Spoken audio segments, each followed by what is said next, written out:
23 जुलाई को यूरोपीय संघ ने रूस के खिलाफ 21वां प्रतिबंध पैकेज मंजूर किया और ये पिछले 4 वर्षों में सबसे ज्यादा नए नामों को शामिल करने वाला सबसे बड़ा पैकेज बन गया। प्रतिबंधों के दायरे में 218 प्रविष्टियां, 170 संगठन और 48 व्यक्ति आए हैं। यूक्रेन युद्ध के चलते यूरोपीय प्रतिबंधों के दायरे में करीब 3000 लोग आ गए हैं। प्रतिबंधों का मुख्य असर रूस की बैंकिंग प्रणाली पर पड़ा है। प्रतिबंधों के दायरे में 94 रूसी बैंक और बड़े वित्तीय संस्थान आए हैं, जिनमें से 33 को पूरी तरह से स्विफ्ट सिस्टम से काट दिया गया है।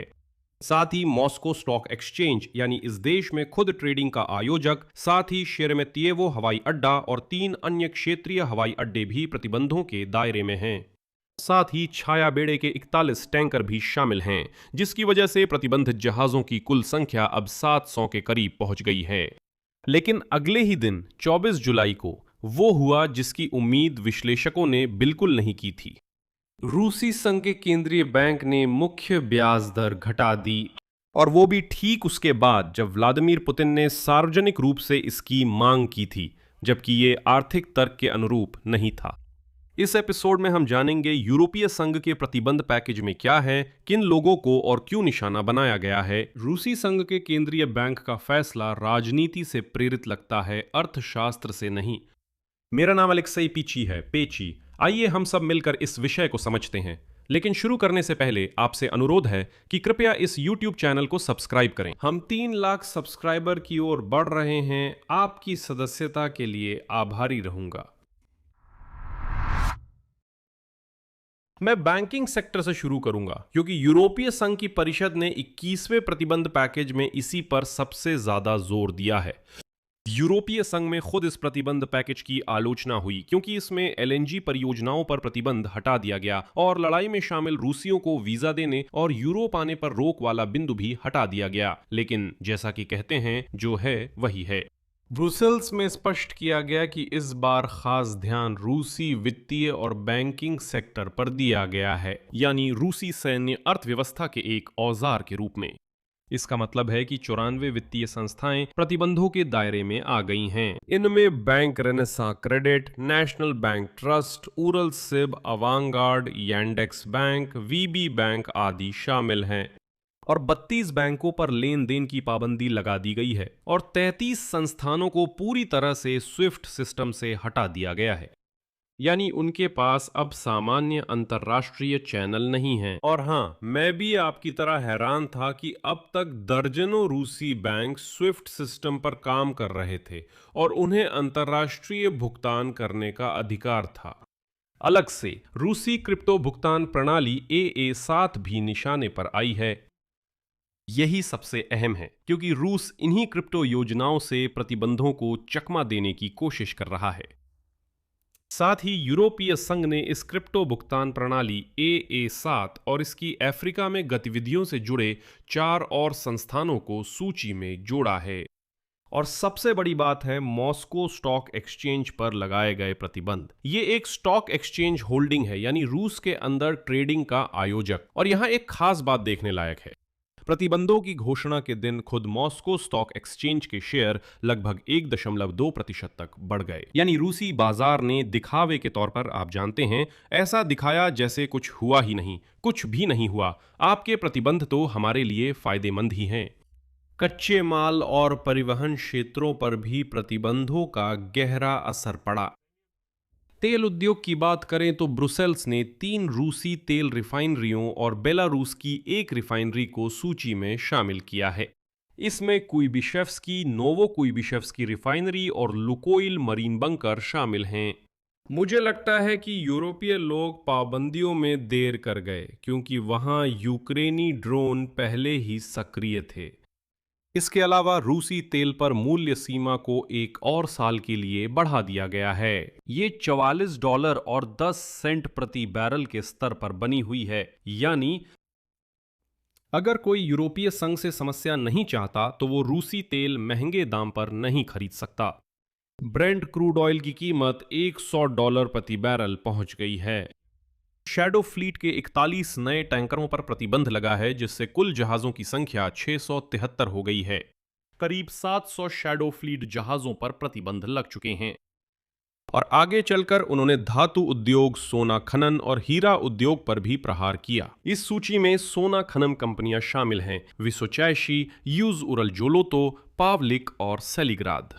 ऊर्जा कंपनियों इंटर, राओ, ईईएस और परिवहन क्षेत्र पर भी प्रहार हुआ, जिसमें शेरेमेतेवो और 3 अन्य क्षेत्रीय हवाई अड्डे प्रतिबंधित हुए। प्रतिबंधों में एक रियायत भी है जिसे ईमानदारी से बताना जरूरी है, क्योंकि सब कुछ बेशक अच्छा दिखता है, लेकिन यहां जानते हैं धोखा वहीं से आया जहां से उम्मीद नहीं थी। बात यह है कि 21वें प्रतिबंध पैकेज में फिर भी एक छूट रखी गई है जो अगले 12 महीनों तक रूसी तरलीकृत गैस को समुद्री ट्रांसशिपमेंट के जरिए तीसरे देशों तक पहुंचाने की अनुमति देती है। ये तो बहुत अजीब है। तो रॉयटर्स के सूत्रों के अनुसार यूरोपीय संघ के देशों ने इस फैसले से ग्रीस के साथ एकजुटता दिखाई है, जिनके जहाज मालिक इससे अच्छा पैसा कमा रहे हैं। इसी समझौते पर 21वां प्रतिबंध पैकेज सहमति से पास हुआ। अगर समझ ना आए तो मैं समझाता हूं कि क्या हुआ। मतलब रूसी लोग अपना अवैध तरलीकृत प्राकृतिक गैस यूरोपीय बंदरगाहों पर ला रहे हैं। वहां वे उसे दूसरे टैंकरों में लादकर तीसरे देशों में बेचते हैं।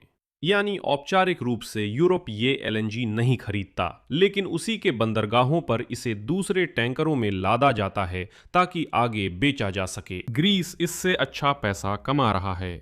और उर्सुला फॉन डेर लेyen ने इसके नतीजों पर कहा, हमने रूसी सैनिकों के यूरोपीय संघ में प्रवेश पर औपचारिक प्रतिबंध की दिशा में एक महत्वपूर्ण कदम उठाया है। उन्होंने विस्तार से कुछ नहीं बताया, बस ये एक और रियायत है। मैं याद दिला दूं कि शुरू में उन्होंने 24 फरवरी 2022 के बाद सेना में सेवा देने वाले सभी रूसियों के प्रवेश पर प्रतिबंध लगाने का प्रस्ताव रखा था, लेकिन इटली और फ्रांस ने संदेह जताया। वहां माना गया कि इससे रूसियों के प्रवेश पर व्यापक प्रतिबंध लग जाएगा, जो कि बुरा नहीं होता। फ्रांसीसी और इटालियन लोगों ने कहा कि हमें रूसियों की अब भी किसी वजह से जरूरत है।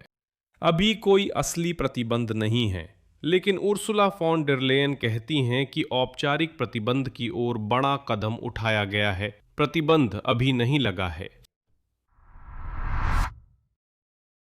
अब व्यक्तिगत प्रतिबंधों की सूची, और यहां हमारे लिए एक अलग ही अच्छी खबर है। मतलब प्रतिबंधों में व्लादिमीर मेदिंस्की का नाम है, जो पुतिन के सहायक हैं और जिन्होंने यूक्रेन से बातचीत की थी। 2025 में उन्होंने तुर्की वार्ता में रूसी प्रतिनिधिमंडल का नेतृत्व किया और फरवरी में जिनेवा वार्ता में मॉस्को का प्रतिनिधित्व किया। ये यूरोपीय संघ की शब्दावली है जिसमें मेदिंस्की पर प्रतिबंधों का कारण बताया गया। उदाहरण, मेदिंस्की रूसी सरकारी प्रचार का एक केंद्रीय चेहरा हैं। वे ऐसे पाठ्यपुस्तकों के लेखक हैं जो यूक्रेन को रूस की मिर का हिस्सा बताते हैं। और अब मेदिंस्की को यूरोपीय संघ के देशों में प्रवेश करने पर प्रतिबंध है और यूरोपीय संघ के क्षेत्र में उनकी कोई भी संपत्ति फ्रीज कर दी जाएगी। उनके अलावा प्रतिबंध सूची में रूस के खेल मंत्री मिखाइल देगत्यारियोव, गज़प्रोम मीडिया के प्रमुख अलेक्जेंडर झुकोव, रूसी रेलवे के प्रमुख ओलेग बेलोज़्युरोव, रूसी सेंट्रल बैंक के उपाध्यक्ष सर्गेई बेलोव, व्यवसायी मिखाइल गुत्सेरिएव, गायक आर्तोम अलेक्जेंडर मार्शल, रूस की ओलंपिक समिति के अध्यक्ष स्तानिस्लाव पोज़्नियाकोव आदि शामिल हैं। और आखिरकार अलग से इस गंदे इंसान को भी प्रतिबंध सूची में डाल दिया गया, इस रूसी कमीने को, जनरल रोमान देमुर्चिएव को। क्या अजीब सा नाम है, फुह, घटिया आदमी।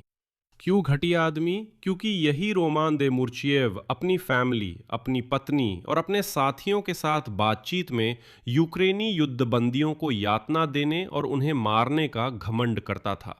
ऐसा जीव रूस में वाकई मौजूद है। अब सबसे दिलचस्प बात जो आज ही हुई है और जो रूसी अर्थव्यवस्था की हालत के बारे में बाकी सब चीजों से ज्यादा बताती है। 24 जुलाई को रूस के केंद्रीय बैंक के निदेशक मंडल ने मुख्य ब्याज दर को 25 बेसिस पॉइंट घटाकर 14% वार्षिक कर दिया। ये लगातार 10वीं बार है जब दर में कटौती की गई है और यहीं पर पूरे इस बेतुकेपन को समझने के लिए एक अहम बात है। विश्लेषकों को इस तरह की दर में बदलाव की उम्मीद नहीं थी। इसके अलावा हाल ही में बैंकों ने इसके विपरीत दर बढ़ाने की संभावना को शामिल करना शुरू कर दिया था और ये तर्कसंगत भी है क्योंकि ईंधन संकट के कारण महंगाई बढ़ रही है।